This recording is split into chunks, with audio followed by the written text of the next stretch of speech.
Desde el púlpito de First Baptist Church en Dallas, Texas, esto es Camino a la Victoria con el Dr. Robert Jeffress. Hola, soy Humberto González y qué alegría es tenerte de nuevo aquí en Camino a la Victoria. Muchos cristianos pueden imaginar fácilmente a Dios, el Padre, como un rey en su trono, o a Jesús como el Maestro rodeado de sus discípulos. Pero cuando se trata del Espíritu Santo, para muchos sigue siendo un misterio. ¿Quién es realmente el Espíritu Santo? ¿Y qué papel quiere tener en nuestra vida hoy? En la enseñanza de hoy, el Dr. Robert Jeffress nos ayudará a redescubrir a la tercera persona de la Trinidad y a comprender su obra poderosa en la vida de cada creyente. Si tu esposo, esposa, hijos o algún ser querido está cerca de ti, invítalos a unirse a este fascinante estudio. Comencemos. Vivimos rodeados de publicidad consumista, noticias alarmantes y el incesante ruido de las redes sociales. ¿Puedes escuchar la voz de Dios en medio del bullicio? En Esencias Espirituales, el Dr. Robert Jeffress te guía hacia una experiencia renovadora en la palabra y la oración. Este ebook ofrece un método práctico, sencillo y utilizado por el propio Dr. Jeffress. Aprende a estudiar la Biblia con propósito, encontrando dirección y claridad para tu vida. Ora con confianza y poder, conectando profundamente tu corazón con el de Dios. Interceder por tus hijos y nietos con oraciones específicas que transformarán sus vidas. Además, incluye un modelo conmovedor de oración por los hijos pródigos diseñado para quienes buscan restauración en sus familias. Comienza hoy. Visita caminoalavictoria.org y descarga tu copia digital de Esencias Espirituales al realizar una donación generosa. Síguenos en redes sociales y únete a la comunidad de Camino a la Victoria. Encuéntranos como Tu Camino a la Victoria. A continuación, el Dr. Robert Jeffress con el mensaje de hoy, lo que todo cristiano debe saber sobre el Espíritu Santo. Los sermones o discursos motivacionales suelen tener 3 puntos, incluso un buen chiste. ¿Cuántas personas entran a un bar? 3 hombres entraron a un bar, no 1 ni 2. En la Trinidad tenemos a Dios Padre, al Hijo y al Espíritu Santo. Los 3 son iguales, pero al Espíritu Santo se le menciona tercero. Y algunos sienten que no es tan importante como los otros 2 miembros de la Trinidad.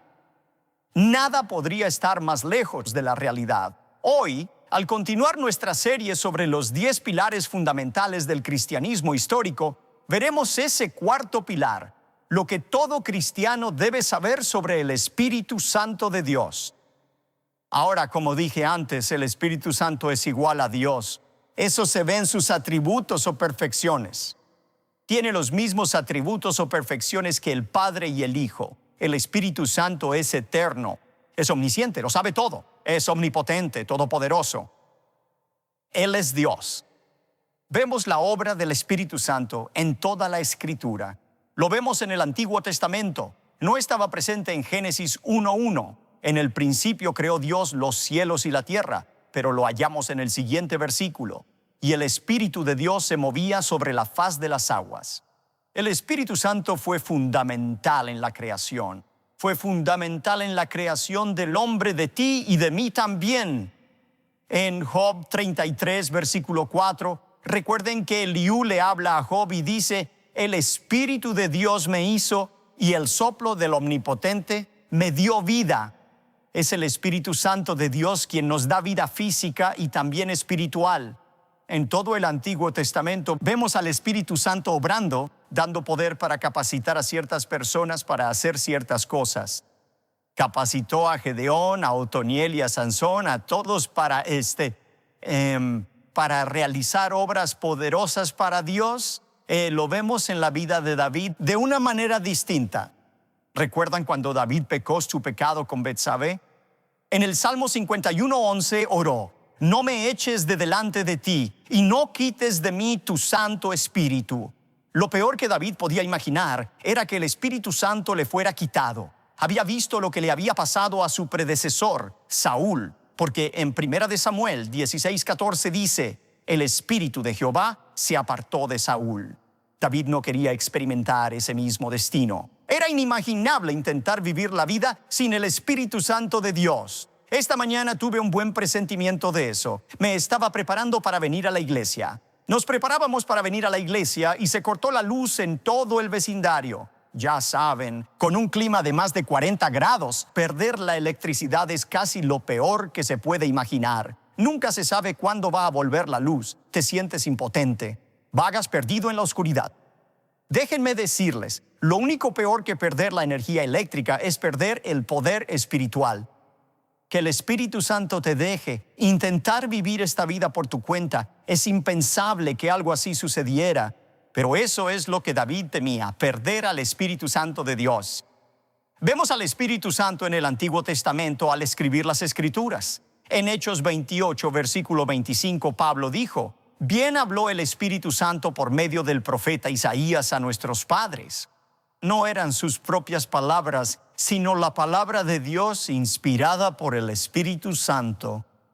Sobre el Espíritu Santo en la Biblia, Pedro dijo en 2 de Pedro 1, 20-21, entendiendo primero esto, que ninguna profecía de la Escritura es de interpretación privada, porque nunca la profecía fue traída por voluntad humana, sino que los santos hombres de Dios hablaron siendo inspirados por el Espíritu Santo. Isaías no decidió un día: hoy escribiré algo de las Escrituras. Ellos no lo iniciaron. Dios actuó sobre ellos y los movió a escribir las Escrituras sin error. Es el Espíritu Santo en el Antiguo Testamento. Quizá les sorprenda su obra en el Nuevo Testamento. ¿Sabían que Lucas 1:35 dice que fue el Espíritu Santo el responsable de la concepción de María del Señor Jesucristo? Fue el Espíritu Santo quien ministró a Jesús cuando pasaba por una prueba, cuando era tentado por Satanás. Cuando estaba en la cruz, fue consolado por el Espíritu Santo de Dios. ¿Y sabían que fue el Espíritu Santo de Dios quien resucitó a Jesús de entre los muertos? ¿Qué es lo que el Espíritu Santo hace por nosotros?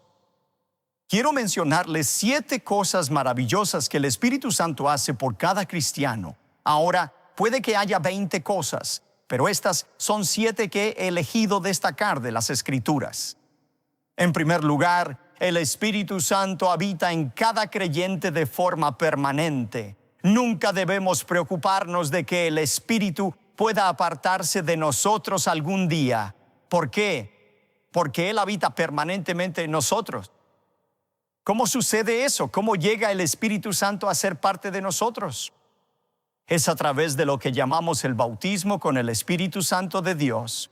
Recuerden que en Hechos 1:5, Jesús les dijo a sus discípulos antes de irse: Juan bautizó con agua, pero ustedes serán bautizados con el Espíritu Santo dentro de no muchos días. En Hechos capítulo 11, y recuerden que Pedro intentaba convencer a los cristianos judíos de que los gentiles estaban siendo salvos. ¿Y cómo los convenció? Él dice en Hechos 11 del 15 al 17, yo mismo lo vi, estos creyentes gentiles fueron bautizados con el Espíritu Santo de Dios. Esa es la señal de que eres cristiano. Has sido bautizado con el Espíritu Santo. ¿Qué es el bautismo con el Espíritu Santo? Quiero que anoten esto en su bosquejo porque hoy en día hay mucha confusión en el mundo al respecto. El bautismo con el Espíritu Santo es el acto sobrenatural de Dios por el cual Cristo sumerge a los creyentes con el Espíritu Santo, uniéndolos a Él mismo y a otros cristianos. Cuando confiamos en Cristo como nuestro Salvador, somos bautizados con el Espíritu Santo de Dios.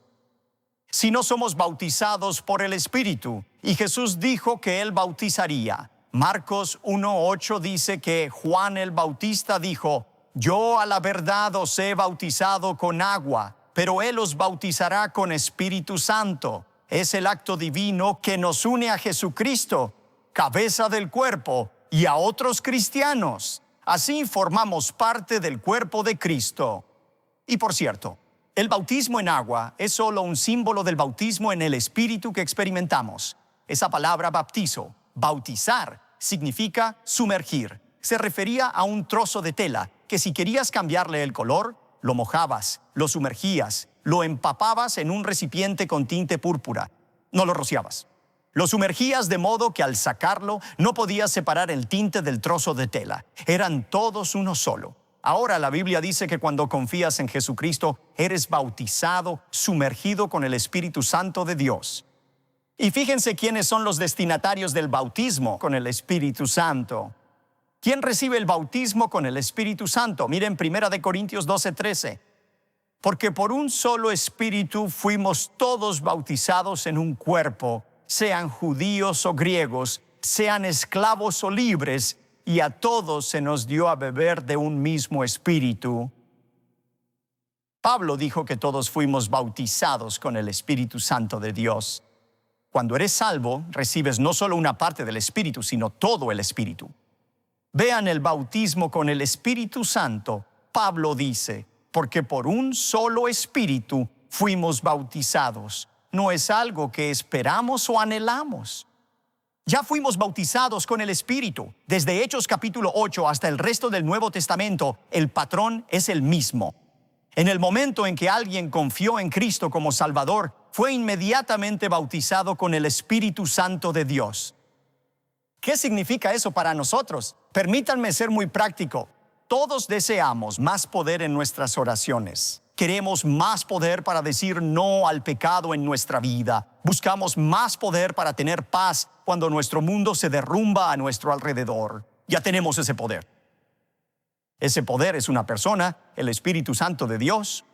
Segunda de Pedro 1, 3 al 4 dice, su divino poder nos ha concedido todo, no solo algunas cosas. Él nos ha concedido todo lo que pertenece a la vida y a la piedad. Tienes todo el Espíritu Santo de Dios en el momento en que eres salvo. Él habita en cada creyente de forma permanente. Segundo, el Espíritu Santo nos hace conscientes del pecado. Él nos hace conscientes del pecado. Jesús, profetizando sobre el Espíritu Santo, dijo, cuando Él venga, convencerá al mundo de pecado, de justicia y de juicio. El Espíritu Santo actúa como una conciencia, no solo en cristianos, sino en no cristianos. En los no cristianos, el Espíritu Santo convence al incrédulo de su pecado y necesidad de un Salvador. En los cristianos, el Espíritu de Dios nos advierte como una alerta interna ante lo malo o peligroso de lo que debemos huir. Ese es el Espíritu Santo de Dios. Tercero, el Espíritu Santo amplifica nuestra oración. ¿Alguna vez has tenido esta experiencia? ¿Has tenido el deseo de orar, pero simplemente no sabías por qué orar? Te faltaban las palabras. Sentiste que tenías una necesidad que ni siquiera podías expresar con palabras. Pablo tuvo esa experiencia. En Romanos 8:26 dijo, y de igual manera el Espíritu nos ayuda en nuestra debilidad, pues ¿qué hemos de pedir como conviene? No lo sabemos, pero el Espíritu mismo intercede por nosotros con gemidos indecibles. Esto es algo que hace el Espíritu Santo de Dios. Él termina nuestras frases. Cuarto, el Espíritu Santo distribuye dones a cada creyente. Al nacer en el mundo, naciste con habilidades y dones naturales. Algunos tienen gran oratoria, otros tienen el don de trabajar con las manos, y así sucesivamente. Bueno, cuando naciste de nuevo, dice la Biblia, el Espíritu Santo trajo a tu vida un don espiritual. ¿Qué es un don espiritual? Es un deseo y poder único que Dios te da para cumplir su propósito. Siguiente, ¿qué hace el Espíritu Santo? Él fomenta la unidad en la iglesia. ¿Sabes? Cuando lo piensas, la iglesia es una organización milagrosa. No hay ninguna otra igual. Aquí tienes a personas de todas las nacionalidades, de todas las razas, de todos los niveles económicos y logros educativos, personas de diferentes afiliaciones políticas, todas uniéndose para trabajar juntas y amarse unas a otras. ¿Cómo es posible algo así? Lo único comparable a esa unidad en medio de la diversidad es el cuerpo humano. Y Pablo escribe sobre eso en 1 Corintios 12:12. Él dice, porque así como el cuerpo es uno y tiene muchos miembros, pero todos los miembros del cuerpo, siendo muchos, son un solo cuerpo, así también Cristo. Él continúa diciendo que no todos somos brazos, narices u oídos. Tenemos diferentes partes en nuestro cuerpo humano y, sin embargo, funcionan juntas. y aprecian la contribución que cada parte hace al cuerpo. Así debería ser en el cuerpo de Cristo. ¿Cómo se logra esa unidad? Primera de Corintios 12:13 lo explica. Porque por un solo espíritu fuimos todos bautizados en un cuerpo, sean judíos o griegos, sean esclavos o libres, y a todos se nos dio a beber de un mismo espíritu. La única explicación para la unidad que tenemos, nuestro denominador común, es que todos tenemos el mismo Espíritu Santo de Dios que nos une unos con otros. El Espíritu Santo fomenta la unidad en la iglesia. A continuación, el Espíritu Santo nos da la capacidad de confiar en Cristo. Él nos da la capacidad de confiar en Cristo. Saben, Apocalipsis 22:17 deja claro que todos son libres. Todos están invitados a confiar en Cristo. El Espíritu y la esposa dicen, ven. Y el que oye diga, ven. Y el que tiene sed, venga. Y el que quiera, tome del agua de la vida gratuitamente. ¿Quién es libre de recibir a Cristo como Salvador? ¿Es solo un pequeño grupo selecto? No. Todos son bienvenidos a venir y tomar del agua de la vida sin costo alguno. Es el Espíritu Santo de Dios quien invita a cada persona a venir. Ahora, aquí está el asunto. Todos están invitados a venir, pero solo unos pocos vendrán. Todos están invitados, solo unos pocos vendrán. Solo aquellos que son motivados e iluminados por el Espíritu Santo de Dios pueden llegar a una fe salvadora en Cristo. En Romanos 3, 10 y 11, Pablo dijo, como está escrito, no hay justo ni aun uno, no hay quien entienda, no hay quien busque a Dios. Por nuestra cuenta, nadie busca al Dios verdadero. Pueden buscar a un Dios imaginario o de su propia creación, pero nadie busca a Dios por sí solo. Bueno, entonces, ¿cómo puede alguien ser salvo? Solo por el Espíritu Santo de Dios, convenciéndolos de pecado y atrayéndolos a Cristo. Pablo lo explicó de esta manera en Efesios 2:1. Dijo que estabais muertos en vuestros delitos y pecados. Los muertos no sienten nada. Alguien no salvo está espiritualmente muerto. Pero Dios, versículo 4, pero Dios que es rico en misericordia, por su gran amor con que nos amó, aun estando nosotros muertos en pecados, nos dio vida juntamente con Cristo. Por gracia sois salvos. Nadie viene a Dios el Padre si el Espíritu no lo atrae. A continuación, el Espíritu Santo asegura nuestro futuro. Una vez que confías en Cristo como tu Salvador, ¿cómo sabes que estás eternamente seguro? ¿Cómo sabes que Dios realmente hará lo que prometió y salvará tu alma y redimirá tu cuerpo? ¿Cómo sabes que Dios no cambiará los términos del trato que hizo contigo? La respuesta es el Espíritu Santo. Escuchen Efesios 1, 13 y 14. En él también vosotros, habiendo oído la palabra de verdad, el evangelio de vuestra salvación, y habiendo creído en él, fuisteis sellados con el Espíritu Santo de la promesa, que es las arras de nuestra herencia, hasta la redención de la posesión adquirida, para alabanza de su gloria. Pablo usa dos imágenes para mostrar lo que hace el Espíritu Santo para asegurar nuestra salvación. Primero, él es un sello. Él nos ha sellado. ¿Saben? En tiempos de Pablo, si querías sellar un documento, mostrar que era auténtico, ponías un trozo de cera sobre él y un notario, por así decirlo, presionaba su anillo con una insignia del rey o gobernador sobre esa cera. Y esa impresión del emperador en esa cera era la prueba de que se trataba de un documento legítimo. Él usa esa imagen al decir que cuando fuiste salvo, Dios te selló. Él puso su sello en ti y ese sello es el Espíritu Santo de Dios.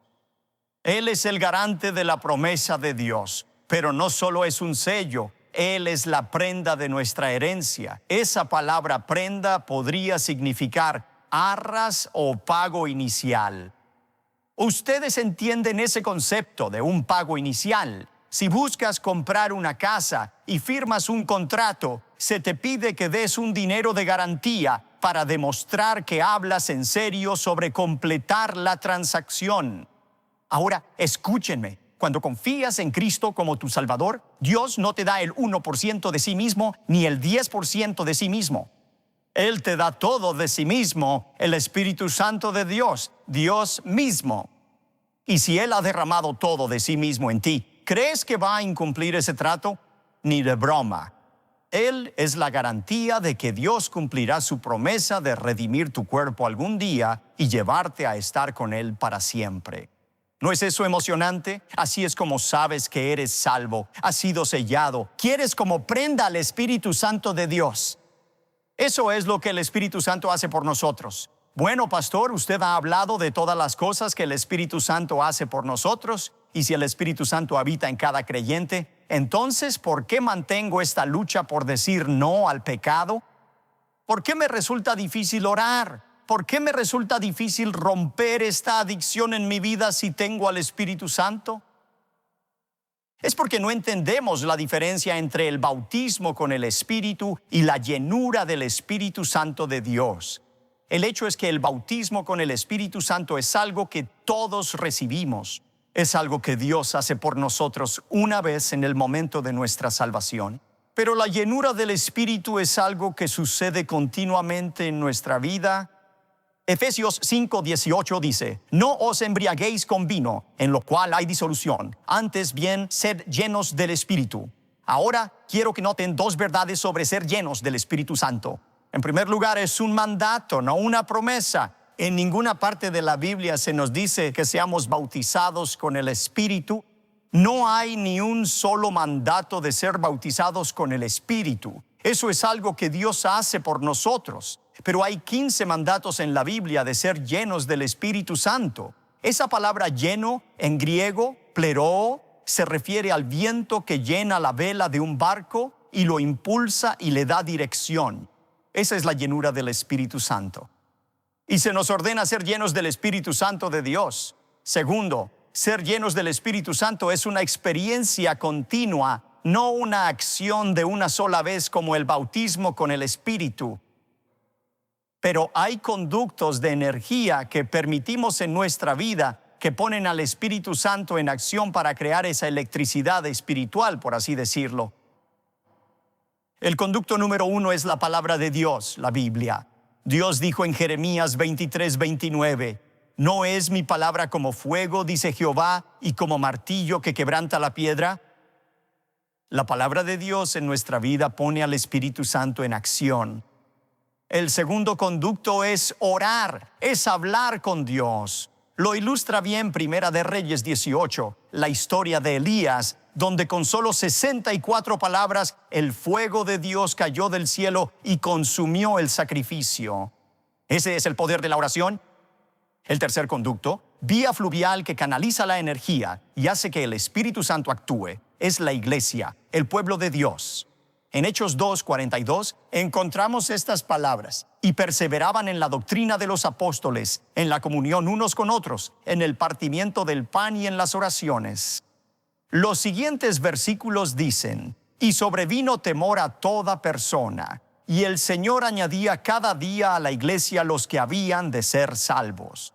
Esos discípulos, al reunirse como iglesia, sentían energía espiritual. Esa energía permitía actuar al Espíritu de Dios. La palabra de Dios, la conversación con Dios, el pueblo de Dios, y por último, el conducto número 4 que pone en acción al Espíritu Santo es la obediencia, la sumisión a Dios. Cuando el Espíritu Santo empieza a actuar en nuestra vida y a generar poder, hay cosas que podemos hacer para apagar los interruptores, para cortar la corriente o por usar otra imagen para apagar el fuego del Espíritu Santo. Por eso Primera de Tesalonicenses 5:19 dice: no apaguéis al Espíritu.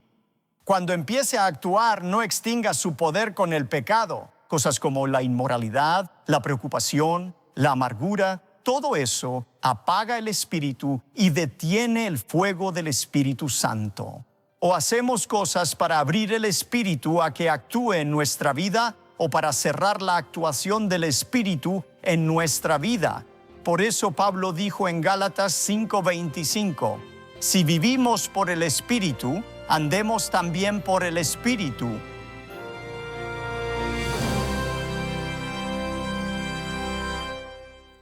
El Espíritu Santo no es simplemente una fuerza o una influencia. El Espíritu Santo es Dios. y comparte los mismos atributos y perfecciones del Padre y del Hijo. Te invitamos a unirte a nuestra comunidad. Queremos conocerte y orar por ti.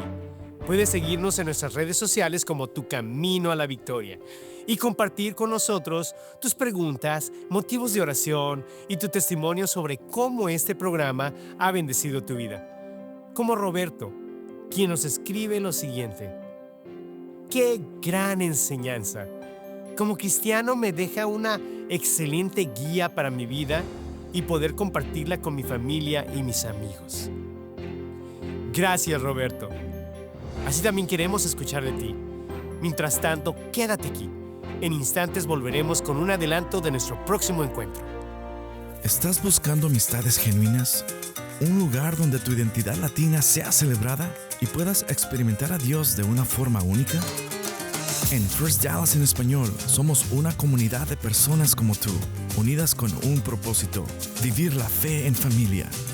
Cada domingo nos reunimos para aprender la palabra de Dios y alentarnos mutuamente en el estilo que hace emocionar a nuestro corazón.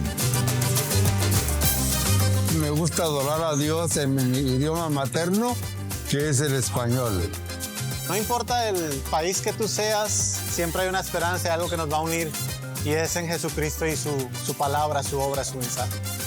Con el tiempo de sentirme en una gran iglesia se ha sentido más pequeña y más íntima, en un sentido que es algo tan hermoso que puedo experimentar cada semana. El doctor Humberto González, Dios lo ha estado usando para levantar este ministerio. Acompáñenos a nuestro servicio en español. Aquí, tu fe y tu cultura se celebran en comunidad. ¡Qué extraordinaria verdad! Dios mismo vive en nosotros por medio de su Espíritu Santo. Y su presencia en nuestras vidas es la garantía de que Dios cumplirá cada una de sus promesas. Por eso, en Camino a la Victoria, queremos seguir penetrando la oscuridad con la luz de la palabra de Dios, llevando esperanza y verdad a cada corazón. Por ahora, te dejo con un pequeño adelanto del siguiente episodio. Que Dios te bendiga y te mantenga siempre en el camino a la victoria. Tal vez ninguna palabra en el lenguaje humano ha cambiado tanto con el tiempo como la palabra humano. La palabra humano, por un momento breve en la historia, solía significar la cumbre de la obra maestra de Dios. ¿Cómo explicar ese cambio tan drástico y repentino en nuestra visión de lo que significa ser humano? No te pierdas el próximo episodio y acompáñenos junto al Dr. Jeffress en el mensaje Lo que todo cristiano debe saber sobre el pecado. Te esperamos aquí en Camino a la Victoria.